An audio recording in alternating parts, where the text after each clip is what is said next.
There are absolutely no electric bikes on the market right now that will give you 200 miles of range. That is complete and utter horseshit.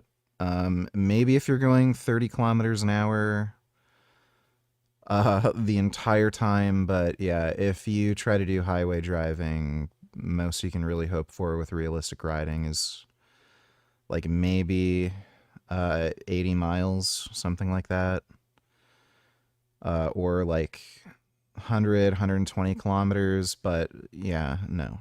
Um, no one drives the speed limit. So if the speed limit's 100 kilometers, you're realistically going to be driving like at least 110, if not 120. Especially on a motorcycle, like it's a lightweight thing. It doesn't take up much space. You're going to want to go fast. So realistically, most of your riding on the highway, you're going to be going like 20 over the speed limit. You're not getting 200 miles with any electric motorcycle. I would generally just recommend getting a gas bike. Um, Electric is a pain in the ass. Like everyone says, electric is so much more reliable and requires so much less maintenance. Yeah, until something doesn't work.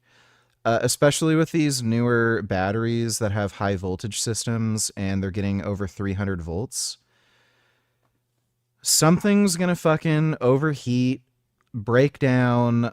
You're gonna have like some kind of what is it? Some kind of fuse blow, and you can't service these things on your own. Uh, First of all, they're put together in a way where you can't take them apart on your own, and you need to go to the fucking dealer.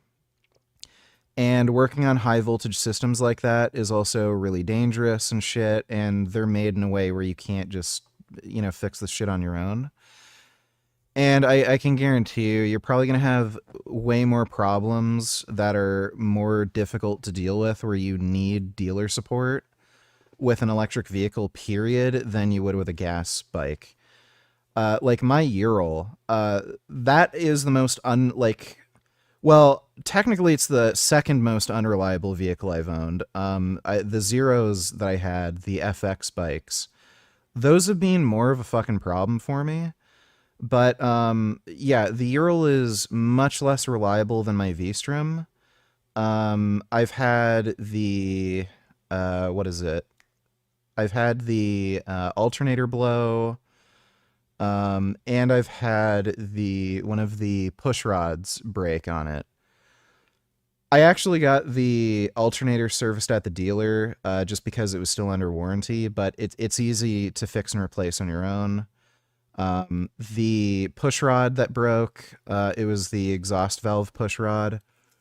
It's fucking easy to fix. You just take off the valve cover, you pull off the cylinder head, you take out the push rod, you put in the new one, and then you're good to go.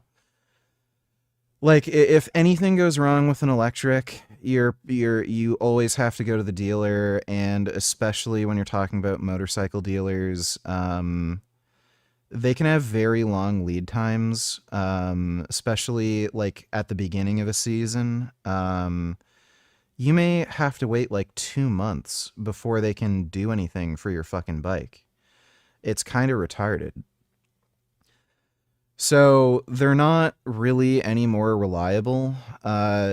You may technically need more maintenance with a gas engine, just because, like, you do need to periodically adjust valves. You do need to change the oil, change spark plugs, but it's not a big fucking deal for one thing.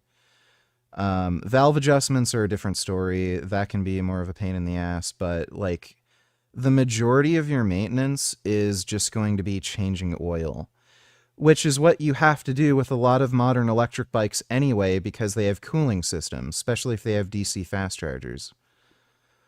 So you can either have a bike that's easy to fucking work on and fix, and you have to basically do the same amount of maintenance, or you could have a bike that is very difficult to fix. You need specialized equipment. You need to take it to the fucking dealer.